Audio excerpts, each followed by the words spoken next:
ఉమ్, అందుకే ఉమ్. మోషే ముఖము మీద ప్రకాశించుచుండిన మోషే ముఖము మీద ప్రకాశించుచుండిన ఆ ఆ మహిమ తగ్గిపోవునదైనను మహిమ తగ్గిపోవునదైనను ఆ ఇశ్రాయేలు ఆ అతని ముఖము తెలుసుకోలేకపోయిరి. హల్లెలూయా. ఆయన ముఖము ఎలా ప్రకాశించిందట అని చెప్పండి. ఎలా ప్రకాశించిందట? మహిమతో ప్రకాశించిందట. ఎందుకు ప్రకాశించిందో చెప్పండి.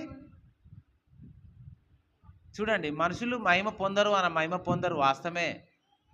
కానీ దేవుని యొక్క సహవాసం చేస్తూ, దేవునితో నడుస్తూ, దేవునితో మాట్లాడుతూ, దేవునితో సమయం గడిపి వచ్చినటువంటి వ్యక్తి మోషే. ఈ మోషే